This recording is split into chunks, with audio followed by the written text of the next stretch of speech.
e entendamos a mensagem desta manhã, por favor, curve a sua fronte e fale com Ele, juntamente comigo. Pai querido, a mensagem desta manhã foi o Senhor quem escolheu. Prepare o nosso coração para recebê-la e para que sejamos transformados pelo poder do Espírito. Conduza-nos durante esta mensagem, mas, sobretudo, conduza-nos para a vida eterna. É o que pedimos em nome de Jesus. Amém.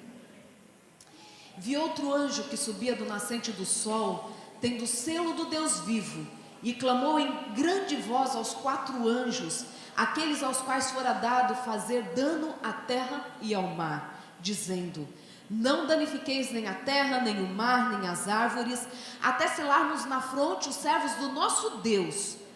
Então ouvi o número dos que foram selados, que era 144.000 de todas as tribos dos filhos de Israel. Esse é um povo especial, preparado por Deus para o tempo do fim, e os anjos estão para destruir o mundo, soltar os 4 ventos, e a grande tormenta vai começar, que marca o período final do povo na terra. O grande conflito está chegando ao seu final. Os anjos estão para fazer uma grande destruição, derramar as pragas, mas o anjo aparece e fala assim: não façam isso agora. Ainda precisamos selar os servos de Deus, e estes são 144.000 vindos das tribos de Israel. Quem são 144.000? O que isso tem a ver com Provérbios e o que tem a ver principalmente comigo e com você? Coloquei como tema do sermão de hoje 144.000 e eu. Porque eu acredito que nós estamos vivendo a última geração. Nós estamos vivendo nos últimos tempos deste mundo, e eu não tenho dúvidas disso. Eu posso ouvir os passos de um Deus que se aproxima, porque o mundo jaz no maligno, e nós não suportamos mais tanto sofrimento. Você pode ter uma vida bacana, realizando seus sonhos, mas quando nós nos percebemos, estamos envoltos por problemas, conflitos, desafios, angústias. Estamos ou não estamos? Estamos vivendo dias terríveis. Essa semana eu e o André recebemos a notícia que o meu sogro está com edema pulmonar. Está bem ruim. O André está em angústia por conta disso. Oremos pelo meu sogro, senhor Heleno, principalmente pela transformação na vida dele, que Deus já começou, mas Ele há de completar. E quando nós lemos sobre esses 144.000 e fala que são servos de Deus selados no tempo do fim, quem são estes? O que eu tenho a ver com este povo? Será que posso participar deste grupo? Por que a profecia fala deles de uma forma tão especial? Apocalipse 14 também fala sobre, e hoje nós vamos ler muito a Bíblia, tá? Apocalipse 14, versículos de 1 a 3, volta a falar dos 144.000 e nos traz mais algumas características deste grupo. Eu acho lindo demais, porque diz assim, Apocalipse 14, versículos de 1 a 3. Olhei, e eis o Cordeiro em pé sobre o monte Sião, e com ele 144.000, tendo na fronte escrito o seu nome e o nome do seu Pai. Ouvi uma voz do céu como a voz de muitas águas, como voz de grande trovão. Também a voz que ouvi era como de arpistas quando tangem a sua harpa. Entoavam um novo cântico diante do trono, diante dos 4 seres viventes e dos anciãos.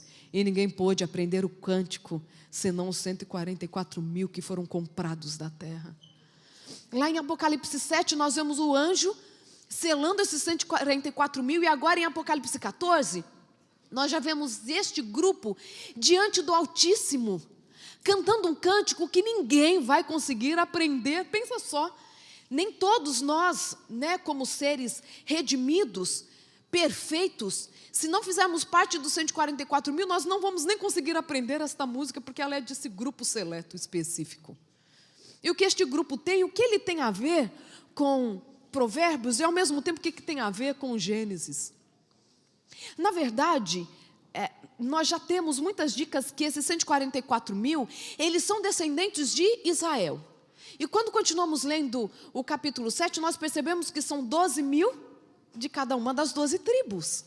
E por que essa menção a Apocalipse de Apocalipse 7 e Apocalipse 14, as tribos de Israel, e falando que são 12.000 de cada uma das tribos? Porque nós precisamos aprender quais são as principais características daqueles que participarão dos 144.000.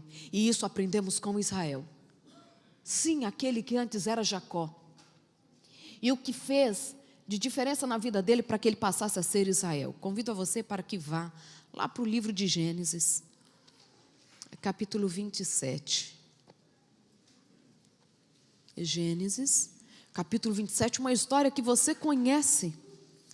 É uma história meio maluca, meio estranha, meio bizarra, cheia de confusão, envolvendo Jacó e Esaú, 2 irmãos, filhos de Isaac e Rebeca. Só contextualizando, Jacó era irmão gêmeo com Esaú, porém Esaú nasce primeiro, no momento do parto ali. Eram filhos da promessa, porque da mesma forma que Sara, a avó deles, não podia engravidar, Deus vem com uma promessa e diz assim: Abraão e Sara, vocês terão filhos, mesmo que sejam velhos, porque de vocês farei grande nação. E de fato nasce Isaac nessa promessa, dessa promessa. E depois Isaac, quando casa com Rebeca, também casa com uma mulher estéril. Deus gosta de lidar com o impossível, o improvável, o deserto, o estéril. E aí quando ele está ali, Rebeca também descobre que ela é estéril, mas Deus fala assim: não, eu não cumpro, eu não deixo de cumprir aquilo que eu prometo. E ela então engravida de gêmeos, só que desde o ventre, esses irmãos lutavam. E Deus diz que o mais novo mandará no mais velho. E o mais novo receberá a promessa da primogenitura. O primogênito, além de herdar o dobro da herança dos pais, ele também era o líder espiritual da casa. E Deus faz essa promessa porque Esaú não queria ser esse líder espiritual. Ele desdenhava tudo que era de Deus. Porém, quando Isaac já está velho, o pai desses 2 moços, ele quer abençoar sim Esaú como primogênito, mesmo que Deus havia dito que seria Jacó. Ele então, percebendo que já está próximo à sua morte, manda chamar Esaú. Esaú, ao chegar, ele fala assim: filho, vá ao campo, vá à floresta, casse um animal, prepare uma comida bem gostosa para mim, porque hoje eu vou te dar a bênção da primogenitura. Olha só, Rebeca, como uma boa mulher, atrás da porta, escutando tudo, porque ela quer ajeitar a situação. Não é porque a gente fofoca, gosta de saber da vida dos outros, não. Porque, como eu sempre digo, né, crente não fofoca, faz pedido de oração. Gente, vamos orar pelo pastor Jefferson, porque eu fiquei sabendo disso, daquilo, né? Nós somos cheios de pedidos de oração. E aí ela vai então, escuta essa conversa, chama Jacó e fala assim: Jacó, precisamos agir rápido. O seu pai já pediu para Esaú ir ao campo e ele vai dar a bênção para o seu irmão. Só que não é ele, Deus já falou que é você. Então, olha, eu vou preparar a comida rapidinho aqui, você vai apresentar para o seu pai como se fosse Esaú.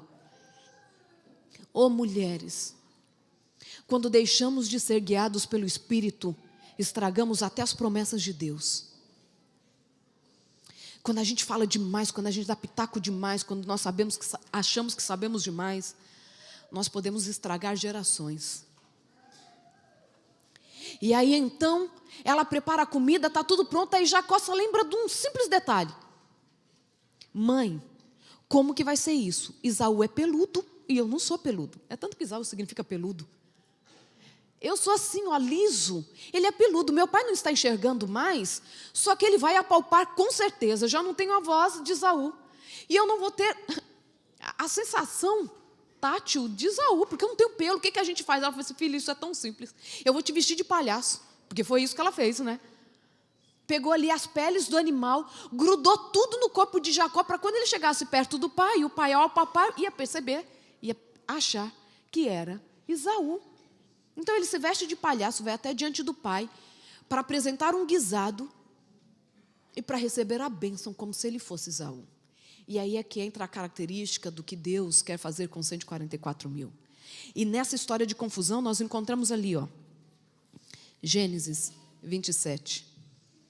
Nos versículos 18 a 24 a gente pode ler esse momento que ele vai receber a bênção. E diz assim: Jacó foi a seu pai e disse: meu pai. Ele respondeu: fala, quem és tu, meu filho? Respondeu Jacó a seu pai: sou Esaú, teu primogênito, fiz o que me ordenaste. Levanta-te, pois, assenta-te e come da minha caça para que me abençoes. Disse Isaque a seu filho: como é isso que a pudeste achar tão depressa, meu filho? Ele respondeu: porque o Senhor teu Deus a mandou ao meu encontro. Então disse Isaque a Jacó: chega-te aqui para que eu te apalpe, meu filho, e veja se és meu filho Esaú ou não. Jacó chegou-se a seu pai Isaque, que o apalpou e disse: a voz é de Jacó, porém as mãos são de Esaú. E não o reconheceu, porque as mãos, com efeito, estavam peludas como as de seu irmão Esaú, e o abençoou. E lhe disse: és meu filho Esaú mesmo? Ele respondeu: eu sou. A chave da nossa mensagem nessa manhã está nesta confirmação que Jacó faz à pergunta do seu pai: és tu mesmo meu filho Esaú? E ele diz: sim, eu sou Esaú.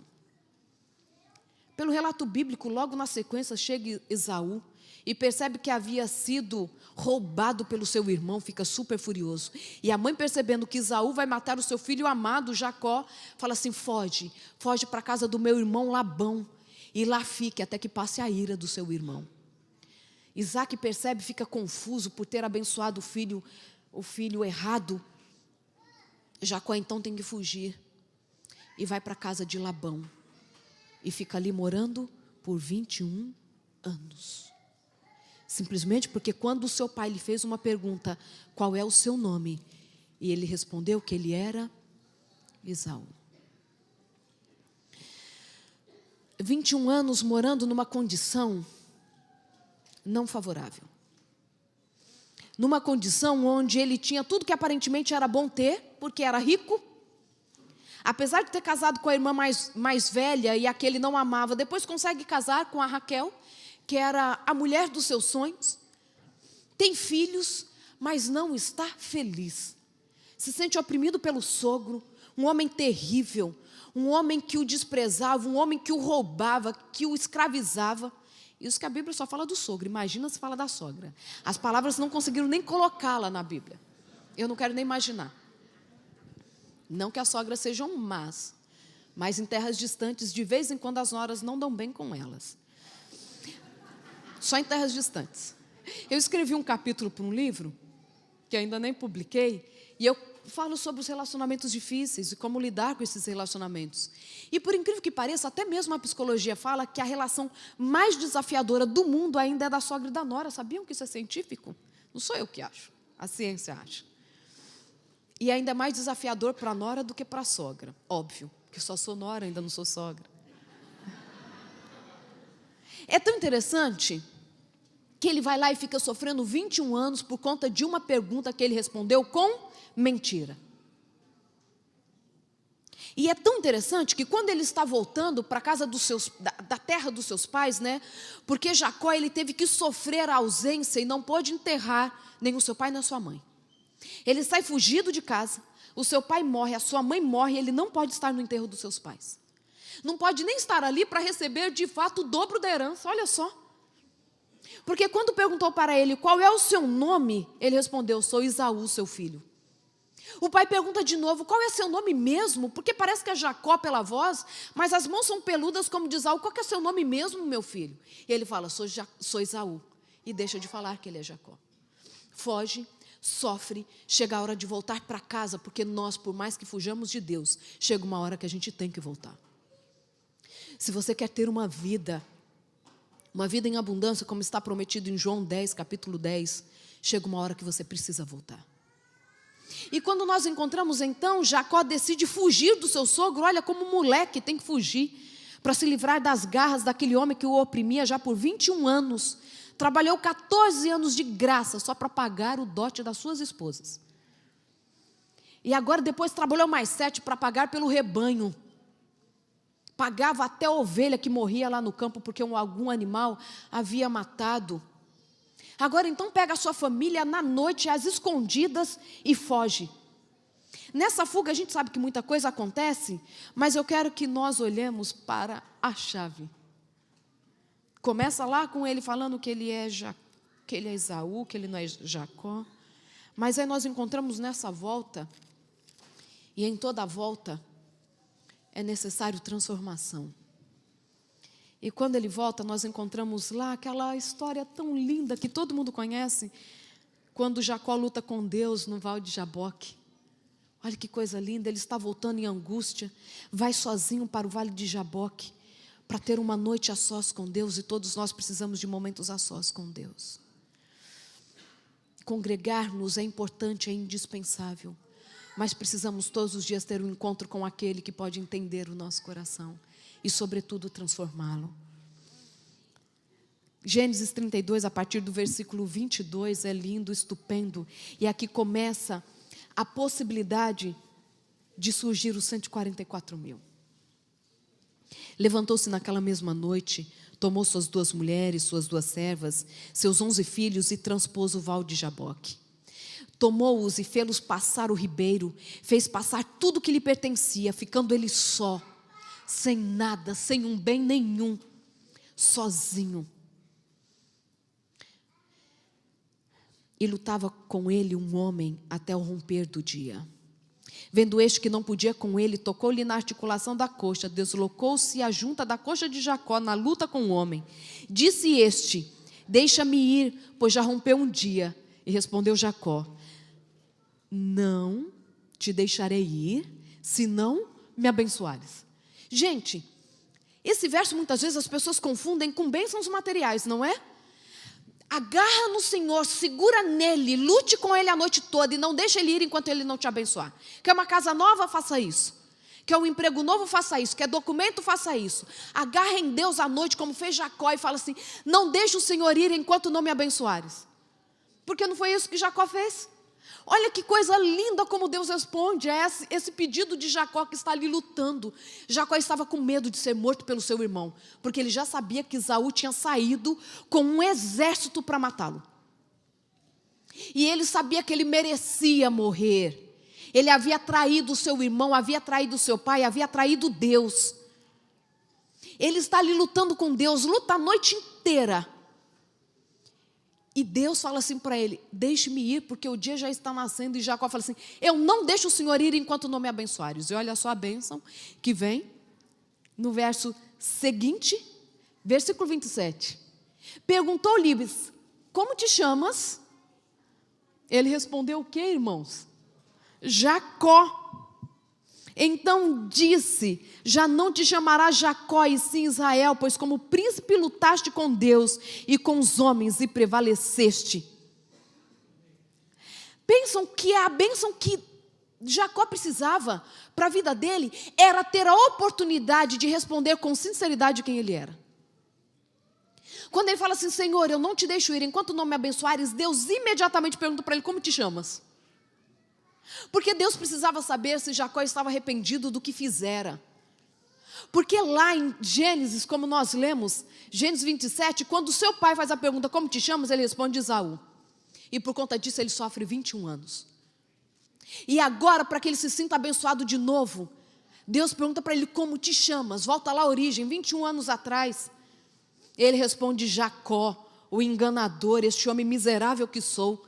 E Deus já te fala assim: não te chamarás mais Jacó, porque assumiste quem és. E quando você assume quem você é, eu posso transformar a sua vida. E a partir de hoje te chamarás Israel, príncipe de Deus. Quando a gente vai lá para o livro de Provérbios, que vocês leram tanto, que vocês foram inspirados a ler, nós encontramos algumas coisas que Deus abomina. E eu quero que você abra lá em Provérbios, capítulo 6, versículos 16 a 19. Tinha muitos textos de provérbios para vermos juntos, mas eu separei estes apenas. 6, 16 a 19. 6 coisas o Senhor aborrece, e a 7ª a sua alma abomina: olhos altivos, língua mentirosa, mãos que derramam sangue inocente, coração que trama projetos iníquos, pés que se apressam a correr para o mal, testemunha falsa que profere mentiras e o que semeia contendas entre irmãos. Deus aborrece as 6 primeiras, mas a alma dele abomina testemunha falsa que profere mentiras e o que semeia contendas entre irmãos. Orei muito ao Senhor pela mensagem desse sábado. Lutei muito com o Senhor com essa mensagem. Porque ela é uma mensagem dura. Deus, a alma de Deus, abomina mentira e aquele que levanta contenda entre os irmãos. Se tem uma coisa que destrói relacionamentos, se tem algo que corrói corações, que faz uma igreja declinar, uma sociedade ser totalmente arruinada, não é as nossas dificuldades gerais, a minha falta de habilidades, ou a minha falta de entendimento, de sabedoria, de estudo, de dinheiro. Mas é o que eu faço com a minha língua. Quando eu levanto contenda contra o meu irmão, a alma de Deus abomina. Quantas vezes nós estamos envolvidos em situações que nós estamos levando outras pessoas a sofrerem e trazendo para a nossa vida a maldição? Por favor, entenda, estou falando com humildade e contrição, com o coração muito contrito.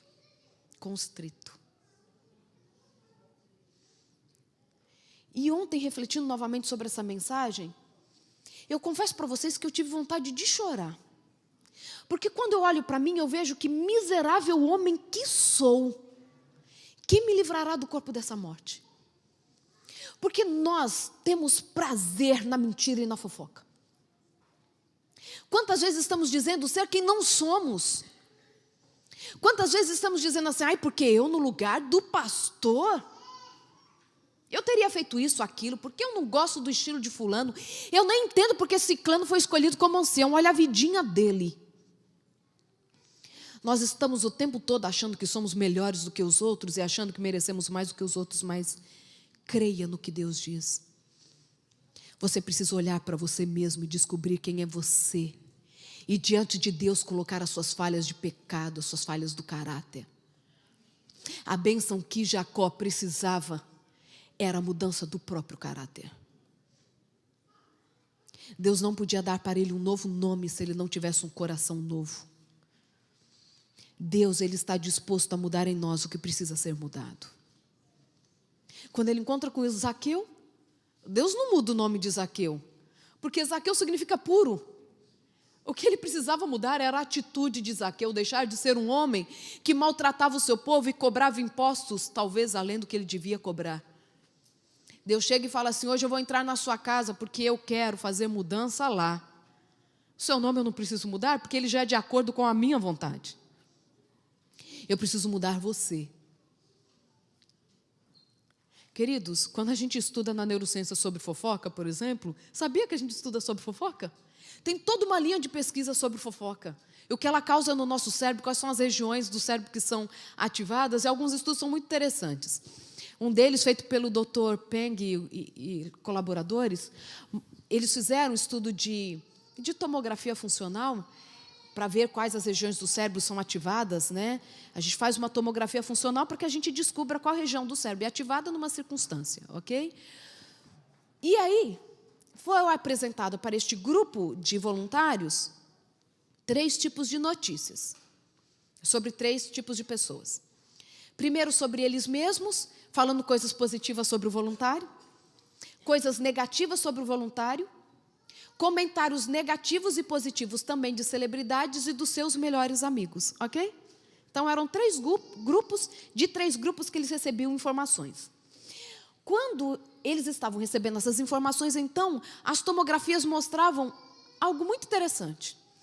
Quando aquela pessoa escutava comentários positivos sobre ela mesma, era o córtex pré-frontal orbital que era ativado, mais ativado. E essa pessoa ficava extremamente feliz. Quando escutamos coisas positivas sobre nós, isso faz bem para o nosso cérebro. E ficamos extremamente felizes. Só que quando também escutavam coisas positivas sobre celebridades e sobre seus amigos, não ativava tanto assim o córtex pré-frontal orbital. Mas quando escutava sobre si mesmo, uau, eles ficavam extremamente felizes. Agora, quando as notícias eram negativas sobre celebridades, eles ficavam muito felizes. Mas muito felizes. E todo o sistema de recompensa era super super, super ativado. E quanto mais grave era a notícia, mais feliz o indivíduo ficava. Mais essa região ficava ativada. Quando a notícia ruim era do seu amigo, ele ficava só um pouquinho triste, do seu melhor amigo. Mas quando a notícia triste ou um comentário, vamos falar um comentário negativo para não ficar falando de fofoca? Um comentário negativo sobre ele mesmo, uma outra região do cérebro, também do córtex pré-frontal, só que agora o medial, ele era também ativado. E essa região também é ativada quando acontece uma transgressão moral, ou seja, afeta princípio. Quando alguém fala mal da gente, os nossos princípios são feridos. Mas ficamos extremamente felizes quando escutamos falar mal dos outros. É neurológico. Num outro estudo, já feito por Eric Anderson e os seus colaboradores, eles queriam ver qual era o impacto visual de uma fofoca. Então, eles fizeram o teste do paradigma de rivalidade binocular, que é quando você coloca uma imagem para cada olho enxergar, entendeu? E essas duas imagens vão lutar pela prevalência da atenção. Então, para um olho era apresentado, por exemplo, um comentário negativo, para o outro olho um comentário positivo ou um comentário neutro, ok? E as imagens iam trocando. Foi possível observar que o olhar se prendia mais para comentário negativo do que comentário positivo sobre os outros. E mais uma vez, e ali os voluntários recebiam essa informação. Nós queremos saber como o seu cérebro reage diante de uma fofoca. Aparentemente, quando você olhava para os voluntários, ele, quando via um comentário negativo, uma notícia ruim de uma celebridade, a aparência dele era assim: ó, que pena, que triste, puxa, aconteceu isso, fulaninha separou, ciclaninho traiu. A aparência era de constrição, de piedade, mas lá no cérebro, sistema de recompensa mostrava que ele estava se divertindo muito. Quanto pior era a notícia, mais ele estava se divertindo. O cérebro estava em festa com a notícia e querendo mais. Sabe por quê? É tão interessante quando a gente vê isso. Se o sistema de recompensa foi ativado, eu estou andando demais para quem está filmando? Porque eu ando muito, vocês já perceberam, né? Isso que eu estou com tontura hoje, imagina se eu não tivesse. Não estou grávida, não estou grávida. Só estou com tontura, estou com um pouquinho de enjoo, comi quase nada essa semana, mas... sabe do que vem, vocês saberão se sim ou não, né? Deixa a Amanda curtir a semana dela, né? Não, gente, é alergia mesmo. Fiquei muito mal da alergia essa semana. Aí estou sob efeito de medicação.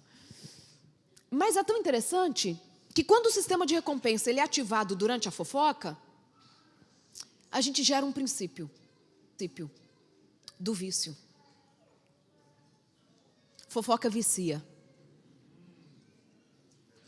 É verdade, né? Fofoca vicia, contamina. E você não consegue ser feliz se você não estiver fofocando. E tem gente que até inventa, né? Inventa. Tem gente que vê um negócio e já acha que aquilo é incrível. Tem uma história para mim que ela se marcou a minha vida e eu quero compartilhar com vocês. Acho que já compartilhei com algumas mulheres. Eu fui uma vez num evento, um grupo bem grande. E aí uma mulher veio assim falar para mim: olha, eu quero que você vá conversar com aquela fulana ali de blusa branca. Vou inventar a cor da blusa, porque vai que acha que eu estou falando de alguém daqui, né? Só estou inventando a blusa. Então, olha, eu vou falar para você da moça de blusa branca, mas não olha para ela não perceber que a gente está falando dela. Aí eu tenho que descobrir quem é sem olhar. Isso é ótimo, né? Eu nunca entendi essa parte. Olha, eu vou falar de fulano, mas não olha para ela não saber que eu estou falando dela. Mas assim, vai conversar com ela. É uma moça tão ciumenta, que ela está acabando com o casamento dela. Ele é um rapaz tão legal, toca na igreja, canta, se dá bem com todo mundo. E ela é uma marcação cerrada. Se ele levantar daqui, for lá fora e demorar 5 minutos, ela vai atrás. Esses dias ele fez um aniversário surpresa para ela, esqueceu alguma coisa e foi à padaria buscar. Ele começou a demorar para voltar, ela começou a ligar, ele não atendia o telefone, não atendia, sabe o que ela fez? Dispensou todo mundo da festa, pegou o carro e foi atrás dele.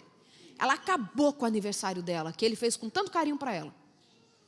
Por favor, vai lá conversar com ela. Eu falei assim, puxa, que bacana, né? Me senti super acolhida. sou eu a que vai lá falar o que ninguém tem coragem de falar, né? Que coisa do mal, né?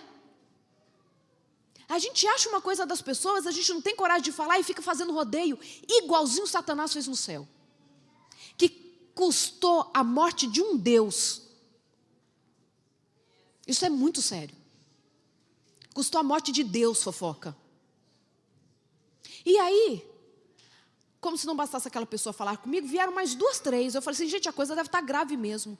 Todo mundo me falando da moça, falando assim, olha, eu não sei como esse santo aguenta essa mulher. Eu não sei. Com esse ciúme. Eu não sei, um rapaz tão bacana. Antes que, lógico, eu não ia lá até a moça falar que vieram as pessoas fazer pedido de oração dela, né? Mas ela foi até a mim, juntamente com o marido, e me disse assim, doutora, eu tenho a impressão de que as pessoas já vieram falar de mim para você. Como que você sai de uma situação dessa? Eu vou dar uma dica para vocês. Eu respondi assim para ela, por que você acha que as pessoas viriam falar de você para mim? Ó só, eu não podia nem mentir, não podia também, né, comprometer as pessoas, por mais que estavam precisando. Eu falei assim, por que você acha que as pessoas viriam falar de você para mim? Ah, porque elas me acham muito ciumenta. Eu falei, e você é?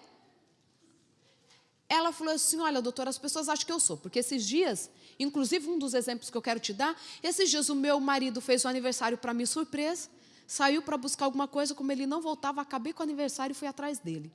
Eu falei assim, então me contaram a verdade. Ela de fato fez isso.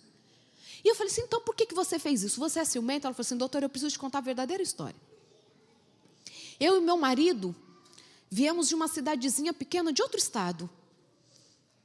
O meu marido mudou para aquela minha cidadezinha, vindo de uma cidade grande, achei aquele moço bonito, nos apaixonamos e casei com ele. Eu, uma moça simples do interior, depois de casada, que percebi que meu marido era dependente de cocaína. E ali começou a nossa história. Já perdemos de tudo dentro da nossa casa, até fogão, torneira, tudo da casa ele já vendeu, por conta da dependência. Não tinha mais condições de continuarmos na nossa cidade, ninguém mais confia nele, ninguém mais dá emprego, a igreja ninguém mais consegue também confiar, por tanto que ele já aprontou com todo mundo. Eu então fiz a ele uma proposta, vamos mudar para um lugar onde ninguém nos conhece, para começarmos uma vida nova, porque eu sei que Deus quer transformar você. Já eram 10 anos de casamento. E ela diz assim, nessa cidade nova, eu fiz a ele uma promessa. Que eu aguentaria firme do lado dele. E que se dependesse de mim, nunca as pessoas saberiam da dificuldade dele. Para que ele pudesse vencer. Para que ele voltasse a saber como é bom ter amigos, as pessoas confiando nele, participando de tudo. Toca violão e canta como ninguém, um rapaz. Então eu prometi para ele que eu estaria do lado dele. E quando eu saí atrás dele, acabei com o meu aniversário, doutora, porque aquela semana ele tinha tido uma recaída. E eu fui buscá-lo lá na Boca de Fumo. E eu sabia que ele estava usando o meu aniversário como desculpa para ir de novo. E eu preferi terminar a minha festa, me dar de louca, ciumenta e ir atrás do meu marido, porque eu não posso perdê-lo. E eu prefiro que as pessoas me achem uma doida varrida. Mas eu vou lutar pela salvação dele. Até da nossa mente, essa mulher acabou de sair do inferno e foi para o céu, não foi? Coisa feia, vocês pensando mal da moça.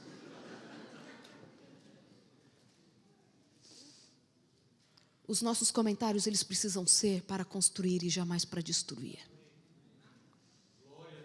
Deus não pode atuar no meio de um povo que na sua boca ache dolo.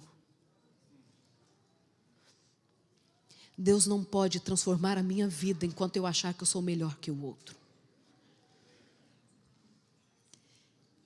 E aí a gente começa a angustiar, né? Eu me angustiei muito com isso ontem. Me angustiei muito. Eu pedi para que o André fosse à praia com a Angelina ontem. Gente, a gente está muito chique morando aqui. O marido foi à praia sexta-feira com a filha. Já somos membros oficiais daqui, viu? Só vamos pedir a carta agora. Estamos muito felizes. Já estávamos programando já há algum tempo mudar para cá e Deus preparou o tempo exato para isso. Mas aí, quando a gente olha para isso, a vida miserável que temos, miserável homem que sou, quem me livrará do corpo dessa morte? Está lá, Paulo falando em Romanos 7, 24. Quem pode me livrar disso? Porque eu quero participar dos 144 mil. Porque quando eu vou lá para os 144 mil, nós encontramos, vamos lá para Apocalipse de novo. E eu quero ler com vocês as principais características desse povo. Apocalipse, vamos voltar lá para o capítulo 14, versículo, vamos a partir do 4, né? Apocalipse 14, versículos 4 e 5. São estes os que não se macularam com mulheres, porque são castos. São esses os seguidores do Cordeiro, por onde quer que vá. São os que foram redimidos dentre os homens, primícias para Deus e para o Cordeiro, e não se achou mentira na sua boca e não tem mácula. Ai, que povo lindo. É um povo que teve as vestes lavadas no sangue do Cordeiro. Na sua boca não tem mácula, não tem mentira. É esse o povo que Deus vem salvar, e é por isso que eles são descendentes de Israel e não de Jacó. Porque Israel recebe esse nome porque permitiu que Deus o transformasse, e na sua boca não achou mais mentira, principalmente sobre quem ele é. Quando estamos falando dos outros, estamos querendo desviar os olhares para os nossos próprios defeitos. E aí, quando a gente olha, Apocalipse também vai descrever quem são aqueles que fazem parte, né? Quais são as 12 tribos, quando a gente volta para o capítulo 7, e eu disse que a gente vai usar muito a Bíblia. O capítulo 7 de novo, de Apocalipse, vamos começar do 4 de novo, tá? Então ouvi o número dos que foram selados, que eram 144 mil, de todas as tribos dos filhos de Israel, e não de Jacó, amém? Da tribo de Judá foram selados 12 mil, da tribo de Ruben 12 mil, de Gade 12 mil, de Asser, de Naftali, de Manassés, de Simeão, de Levi, de Issacar, de Zebulon, de José e de Benjamim. 12 mil de cada um. Mas é muito interessante que quando nós olhamos aqui, eu sinto falta de 2 tribos. Quais as tribos que não estão aí? Dan e Efraim. Por que Dan e Efraim não estão? Levi volta. Levi não fazia parte das 12 tribos, lembra? Que Levi havia sido separada para ser a tribo que serviria como sacerdote, né? Por que Levi volta para aí? José colocado, que José não havia sido colocado, o filho seu havia sido colocado, o Efraim. E agora nenhum dos dois está, nem Dan nem Efraim, volta José e volta Levi. Por conta das características de Dan e Efraim. Dan tinha a sua bandeira. Qual era o símbolo da bandeira de Dan? Uma serpente. Jacó havia dito que ele seria como uma serpente à beira da estrada. Claro que podia ser também de uma forma que seria uma tribo que protegeria as outras. É tanto que a tribo de Dan fazia parte do 4º pelotão de tribos. As tribos, quando saíram do Egito, foram divididas em 4 pelotões, de 3 tribos cada uma. Dan era a última tribo do último pelotão, que vinha como um esquadrão defendendo e protegendo o povo, entende? Mas Dan não participa dos 144 mil por conta de 3 características. Se tivéssemos tempo para ler tudo. E eu acho que meu tempo já está bem avançado. A graça é que eu não consigo enxergar o relógio. Mas pode me dar um toque quando ficar desesperador. Dan, temos 3 situações que marcam muito Dan como uma nação, como uma tribo. Primeiro, quando todo Israel foi convocado para lutar contra Cícera. Lembra que foi Débora, a profetisa, quem liderou o povo? Lembram dessa guerra? Todas as tribos foram convocadas. Dan não compareceu. Dan preferiu ficar cuidando dos seus navios. A gente encontra isso lá no livro de Juízes, capítulo 18, se eu não me engano. Dan fala, eu não vou. Deus havia convocado. É tanto que Débora fala assim, os céus lutarão conosco, porque esta luta é dos céus. Débora fala isso. E Dan fala assim, eu não vou não, prefiro cuidar dos meus navios. E não comparece. Não comparece à guerra. Aqueles que estão no meio do povo de Deus, achando que proteger-se a si mesmo é o suficiente, não vai participar da herança. Não participa dos 144 mil. Porque aqueles que nascem no reino de Deus se preocupam com os outros. Porque o egoísmo não faz parte daqueles que são transformados pelo sangue do Cordeiro. Porque a sua dor é a minha dor. O seu sofrimento é o meu sofrimento. Porque quando eu amo, eu sofro junto. Quem aqui sendo pai, mesmo sendo mal, pedindo ao seu filho um pão, vai dar uma cobra? Se a minha filha sofre, eu sofro. E é isso que Deus quer para mim e para você. Dan ficou cuidando dos seus navios, enquanto o povo de Israel estava na luta contra o exército que vinha para exterminá-los. Só, lucrou com a vitória. Outra característica, Dan havia ficado com um pedacinho pequeno da terra. Era a segunda tribo mais numerosa. Quando são contados ali, no censo que Moisés faz, eles chegam a quase 68 mil homens preparados para a guerra. Era a segunda nação mais numerosa, mas ficou com uma terra pequena. E sabe o que eles fazem? Vão contra a vontade de Deus. Vão lá tomar a cidade de Lais. Um povo que a própria Bíblia diz que era um povo passivo. Eles chegam lá e numa só, eles matam 160 mil homens, sem contar mulheres e crianças. Exterminaram um povo que Deus não havia dito para eles que exterminasse. E estava fora do território do povo de Israel, porque essa cidade ficava a 160 quilômetros de distância da terra que Deus havia dado para eles.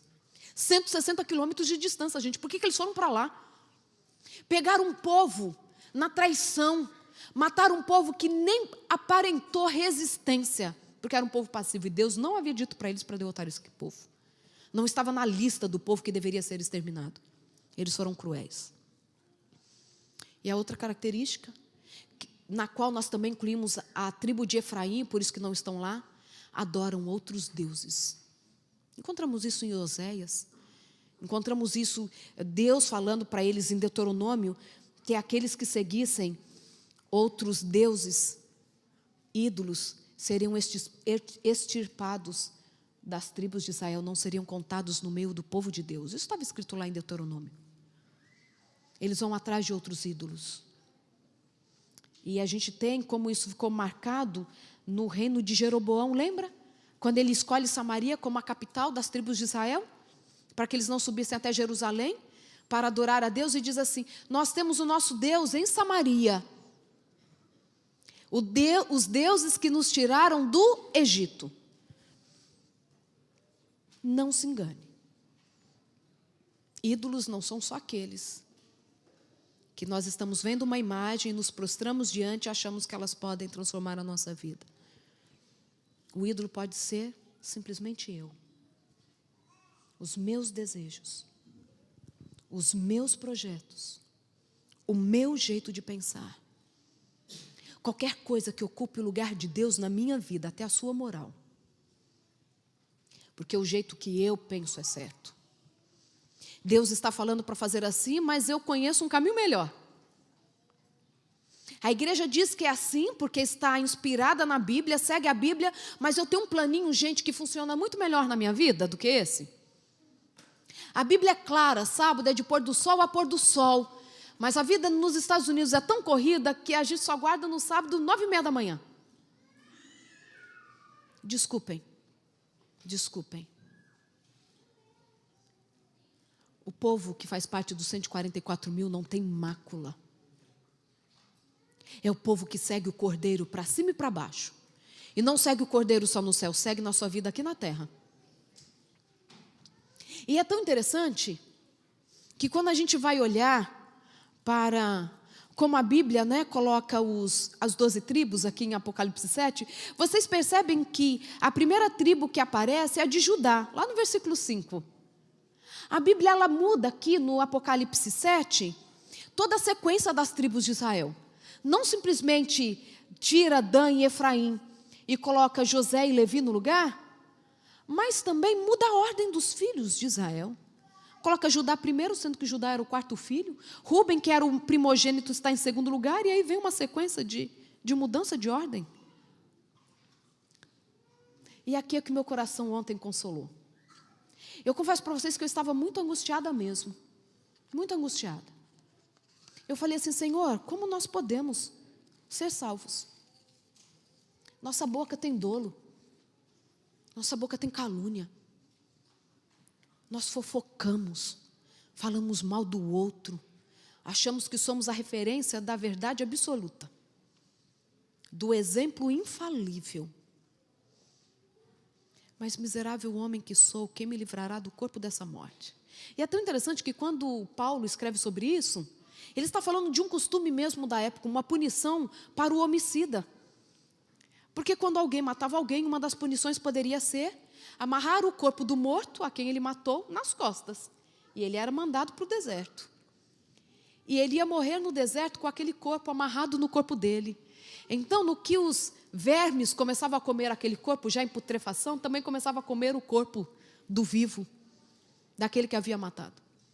E é por isso que Paulo fala assim, quem me livrará do corpo dessa morte? Esse pecado amarrado em mim que eu não posso tirar. Estou no deserto para morrer, em consequência das minhas culpas. Vamos ler, gente? A gente precisa ler. Romanos, capítulo 7, versículo 24.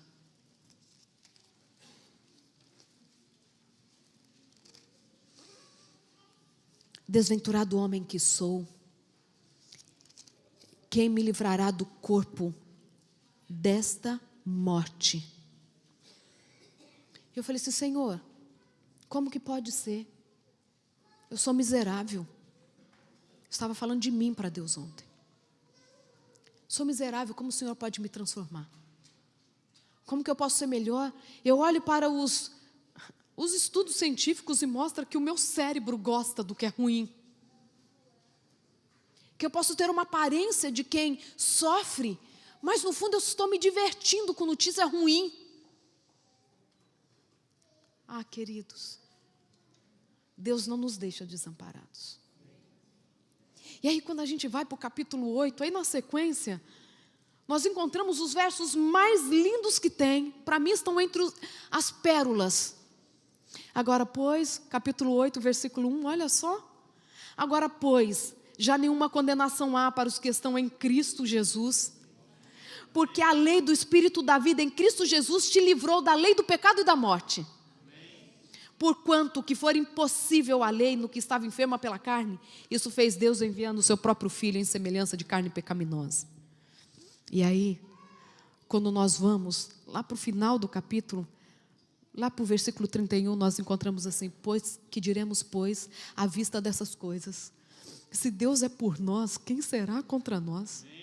Aquele que não poupou o seu próprio Filho, antes por todos nós o entregou, porventura, não nos dará graciosamente com Ele todas as coisas?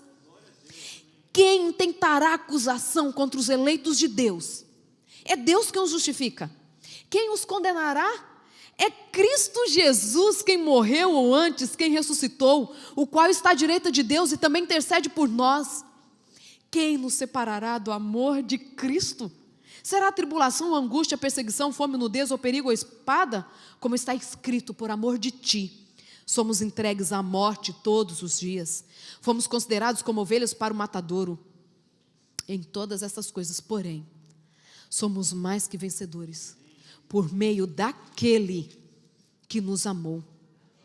Porque estou bem certo que nem a vida, nem a morte, nem os anjos, nem os principados, nem as coisas do presente, nem do porvir, nem os poderes, nem a altura, nem a profundidade, nem qualquer outra criatura poderá nos separar do amor de Deus que está em Cristo Jesus nosso Senhor. Deus é aquele que pode mudar o nosso cérebro, é aquele que pode mudar as nossas vontades. Não é à toa que os 144 mil são aqueles que vieram da grande tribulação e tiveram as suas vestes lavadas no sangue do Cordeiro. Isso é graça, porque as minhas obras não passam de trapo de imundícia. Por melhor que eu tente ser, por mais que eu me esforce, eu sou mau, eu nasci mau, no meio do pecado, no meio do mal eu fui gerada. Mas o sangue do Cordeiro pode me transformar e quer me transformar. Não sou capaz, não vem de mim, custou a vida de um Deus, mas está à minha disposição. E o meu coração voltou a alegrar-se. Porque Deus pode todas as coisas. Porque Ele me fortalece mesmo sendo fraca. Porque Ele me transforma mesmo sendo injusta. Porque Ele me renova mesmo já estando cometendo esses pecados há tanto tempo. E é tão lindo que nessa mudança da sequência dos nomes, nós temos uma mensagem de Deus para esse povo. Esse povo, nós, sofrendo no tempo do fim. Sofrendo mais com as características dos nossos pecados do que com as tribulações da vida. O que mais nos faz sofrer não é talvez uma condição financeira que ainda não mudou, mas são as coisas que estão dentro do nosso coração. Aquilo que queremos mudar e não conseguimos. Mas Deus deixa uma mensagem para mim e para você. Os nomes na Bíblia são proféticos. Nós sabemos disso. Semana passada estava pregando na igreja de Washington e eu falei muito sobre o significado de nomes. E como não podia ser diferente, eu quero trazer o significado do nome dos filhos de Israel, na sequência que a Bíblia coloca em Apocalipse 7. O nome da Angelina é profético. Significa pequena mensageira de Deus. E ela será essa mensageira do tempo do fim, eu não tenho dúvidas disso. E Deus coloca essa sequência, né? Começa com Judá, depois vai para Rúben. Judá significa vou louvar ao Senhor. Rúben, ele olhou para mim. Gad significa foi me dada boa sorte. E quando nós colocamos os nomes nessa sequência e vamos ler o texto que se forma, é a mensagem de Deus para você. Vou louvar ao Senhor. Estou lendo os nomes deles na sequência, ok? Vou louvar o Senhor. Ele olhou para mim e me concedeu boa sorte. Estou feliz porque a minha luta, Deus está me fazendo esquecer. Deus ouve-me e se juntou a mim. Ele comprou-me uma habitação e Ele me escolheu como filho da sua mão direita. Posso ler de novo para você? Vou louvar o Senhor. Ele olhou para mim e me concedeu boa sorte. Estou feliz porque a minha luta, Deus está me fazendo esquecer. Deus ouve-me e se juntou a mim. Ele comprou-me uma habitação e Ele me escolheu como filho da sua mão direita. Os 144.000 na Bíblia, alguns consideram um número literal. Mas eu prefiro acreditar que é um número somente para expressar a bondade de Deus e a misericórdia. Todas as vezes que a Bíblia coloca uma expressão multiplicativa, Deus está falando de abundância. Um exemplo, quando vão perguntar para Jesus quantas vezes devemos perdoar alguém que nos ofende, lembra? Se deveria perdoar 7 vezes, o que Jesus fala? 70 vezes 7. Deus estava falando que era simplesmente 490 vezes? Não, de uma forma incontável, abundante. Multiplicação na Bíblia sempre tem a ideia de abundância. 144.000 para mim representa que qualquer um de nós pode participar dessa bênção. Desde que reconheçamos que somos trapos de imundícia e dependemos de um Deus que nos purifica com seu próprio sangue. Que nos livra de nós mesmos. Porque a nossa luta não é contra a carne. A nossa luta é contra o Espírito. E é uma luta que só pode ser vencida com o sangue do Cordeiro. Os meus lábios só podem ser purificados por aquele que é puro. A minha mente santificada somente por aquele que pode mudar todas as coisas, porque é Ele quem me criou. Deus quer essa santificação para mim e para a sua vida. Não que venha de nós. Não que um dia seremos perfeitos enquanto aqui vivermos. Mas podemos ser aqueles que estão seguindo o Cordeiro já aqui na terra. Seguir o Cordeiro não significa que somos iguais ao Cordeiro. mas que estamos imitando os seus passos, mesmo de forma torpe, mesmo imitando de uma forma talvez meio caricata, mas estamos imitando, estamos seguindo, estamos tentando, porque Deus levará para o céu aqueles que estão em movimento, não aqueles que estão parados ou andando para trás, olhando para frente, avançando, mudando, recebendo exortação, mudando o que precisa mudar, ficando triste com os próprios pecados. Eu quero ser mudada por Cristo, e como eu tenho suplicado isso para Ele. Você quer ser transformado por Deus? Você quer ser transformado por Deus? Você precisa ser transformado por Ele?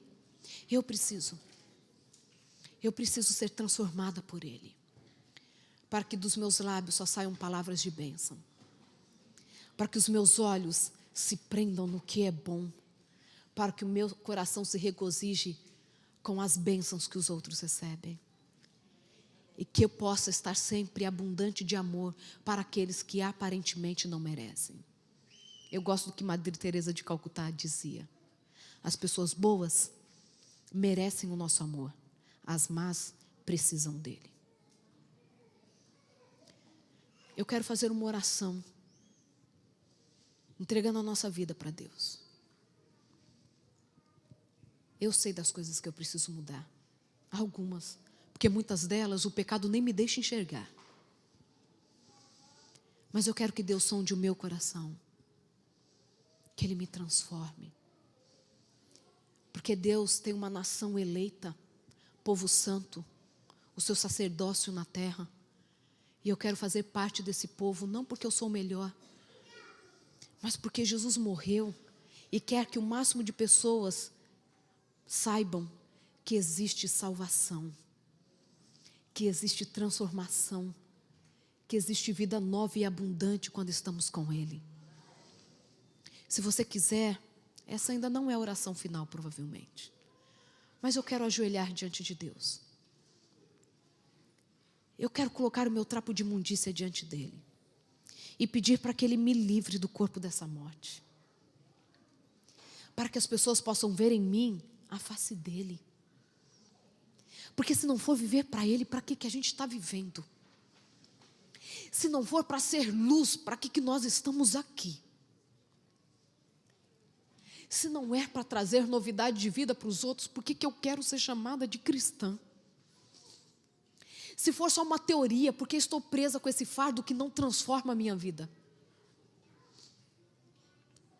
Eu quero que Ele habite em mim, de forma definitiva, transformadora, testemunhadora, aonde quer que eu vá.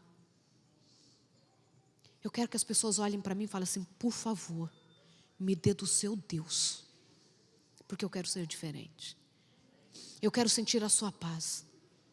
Eu quero ver no meu marido qualidades positivas como eu vejo você vendo no seu marido, mesmo ele sendo defeituoso. Eu quero ter o tom de voz para falar com os meus filhos, com a paciência que você fala com seus filhos. E Deus quer um povo, uma nação eleita, separada, que na vida prática mostre como é bom servir a Ele. Nós mulheres não podemos fazer parte do grupo das mulheres que falam dos outros. Nós não podemos fazer parte do grupo das mulheres que falam mal dos seus maridos. Nós precisamos ser reconhecidas como as mulheres que a partir da oração estão transformando as suas casas. Deus quer que vocês, homens, sejam aqueles que são exemplo no trabalho de vocês, que cobram valores justos nos trabalhos que oferecem, que estão lá com seus amigos, não estão envolvidos em piadas torpes. Que vocês inspirem os seus homens lá do seu trabalho, da sua convivência, a tratarem as suas esposas como elas de fato têm que ser tratadas. Estamos rodeados por uma nuvem de testemunhas. Romanos já diz isso lá no capítulo 12. Estamos rodeados de uma nuvem de testemunhas. E nós não podemos mais fingir que não estamos numa corrida. para alcançar o prêmio da soberana vocação de Deus em Cristo Jesus. É hoje que Deus quer nos transformar em todos os detalhes da nossa vida. Permita que Ele entre na sua vida e complete a boa obra que Ele já iniciou em você. Porque Jesus está voltando. E Ele está pronto para nos receber. Que estejamos prontos para viver de acordo com a vontade dEle. Deus precisa de homens e mulheres que não se curvem nem se prostrem diante do mal. Que saibam chamar o pecado pelo nome, mas o próprio pecado pelo nome. Os 144.000 receberá uma pedrinha com um novo nome. Eu não sei qual o nome que Deus tem reservado para mim. Mas eu sei que representará o meu caráter. Porque se tem uma coisa que não transforma no céu, é caráter. O caráter a gente leva daqui. Não perderemos a nossa identidade. Só seremos melhorados. O que você quer levar para o céu das suas características? As suas características te levarão para o céu. Você precisa submeter todas elas ao poder transformador de Cristo Jesus. Eu vou ajoelhar agora diante de Deus. E aqueles que quiserem, ajoelhem comigo. Vamos clamar pelo Espírito, para que Ele nos transforme, para que a vida dEle possa ser vista em nós, para que as pessoas olhem para nós e vejam a face do Pai resplandecendo. Ai, que privilégio que Ele nos concede. Não merecemos, mas a graça dEle faz isso por nós. Eu vou ajoelhar, não se sinta pressionado a isso, ao menos que você queira e ache que ainda precise ser transformado por Ele. Entregue diante dEle aquelas características que você tem lutado para que sejam transformadas. Talvez para alguns mais paciência, para outros banir definitivamente a maledicência. Eu vou ajoelhar. E você também sinta vontade para falar com seu Pai. Ó Pai querido, o seu povo está prostrado diante de Ti. Estamos assim, Senhor, porque reconhecemos que não temos nada de bom. Aquele bem que queremos fazer, a gente não faz. E quando nós percebemos, já estamos envolvidos no mal que prometemos que jamais estaríamos de novo. É uma luta, Senhor, constante, e é tão bom saber que o Senhor nos entende. Porque passaste por todos os tipos de tentação, mas diferente de nós, venceste. E é por isso que o Senhor pode derramar a Tua graça sobre nós, porque no Senhor não há nenhum pecado, e este manto de justiça é que nos reveste.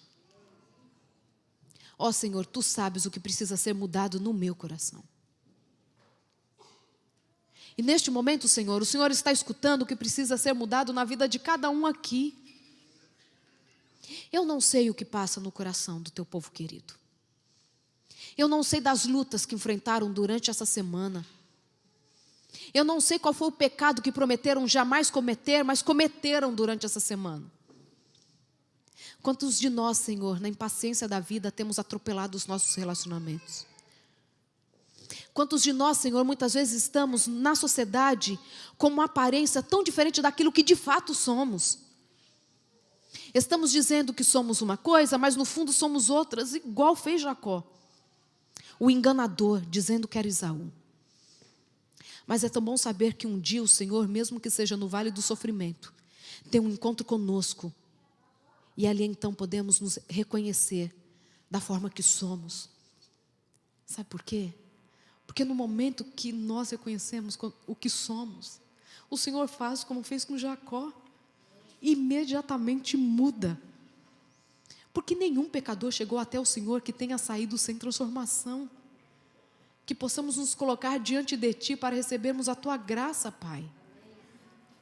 Transforma muda, rasga, faça novo. Mas não nos deixe dessa forma. Nós queremos ser o povo que vai saber o cântico novo. Um cântico somente aqueles que andaram com o Cordeiro, que passaram por toda a tribulação e venceram é que vão saber. Nos transforme, Pai. Faça de nós uma nação eleita, um povo santo. Que no nosso meio só existam palavras de crescimento. Só palavras de transformação. Palavras de bênção. Cuida de nós. Cuida de nós, Senhor. Transforma o nosso ser. Porque em nós não existe a mínima possibilidade de mudança. A não ser para piorar a nossa condição. Mas em Ti somos mais do que vencedores. E obrigada por essa certeza. Que não são as nossas obras, as nossas tentativas que podem nos transformar, mas aceitar que o Senhor quer realizar esta obra em nós. E o Senhor não erra, não falha em nada que faz. Obrigada por esta certeza. E porque podemos levantar desta oração, acreditando que o Senhor vai nos transformar por completo. Obrigada por estas bênçãos. E é em Teu nome que pedimos e agradecemos. Amém.